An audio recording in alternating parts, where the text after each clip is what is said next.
Friends, ரொம்பவே ஈஸியாக வீட்டில் இருக்கிறத வச்சு இன்றைக்கி பெப்பர் சிக்கன் தான் ரெடி பண்ண போகிறேன். எப்படி செய்யலான்னு பார்க்கலாம்.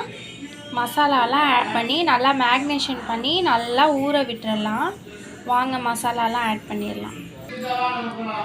ஜிஞ்சர் கார்லிக் பேஸ்ட்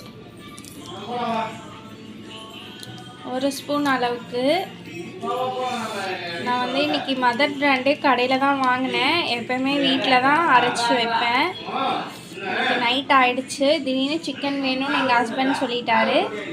அதனால் இப்போது மசாலாலாம் ஆட் பண்ணிடலாம். போதுமான அளவு garam masala, chicken gravy masala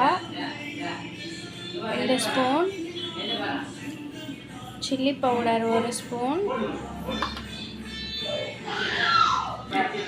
டர்மிக்கா powder 1 spoon, salt போதுமான அளவு.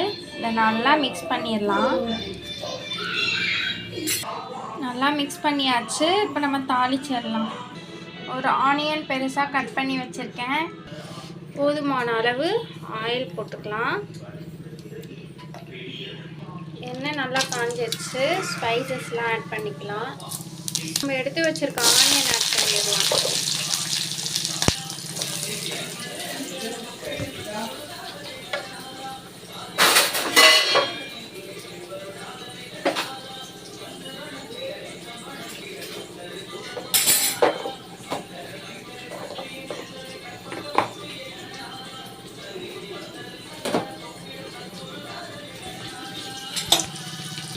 இதை நல்லா வதக்கிடலாம்.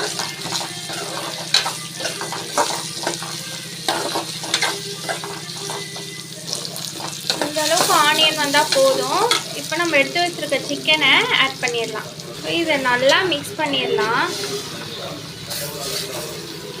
இப்போ நல்லா மிக்ஸ் பண்ணியாச்சு.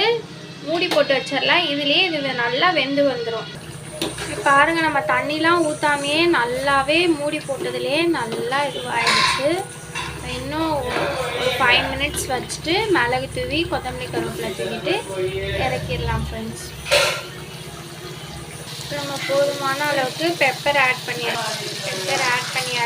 நல்லா மிக்ஸ் பண்ணிடலாம். அதை சூப்பராக எண்ணெய்லாம் பிரிஞ்சு வந்துடுச்சு. இப்போ நம்ம கொத்தமல்லி தூவிடலாம். பாருங்கள் ஃப்ரெண்ட்ஸ், சூப்பராக பெப்பர் சிக்கன் ரெடி ஆகிடுச்சு. நீங்களும் உங்கள் வீட்டில் ட்ரை பண்ணி பாருங்கள். இந்த ரெசிபி உங்களுக்கு பிடிச்சதுன்னா லைக் பண்ணுங்கள், ஷேர் பண்ணுங்கள், கமெண்ட் பண்ணுங்கள். Okay friends, bye bye, see you, take care.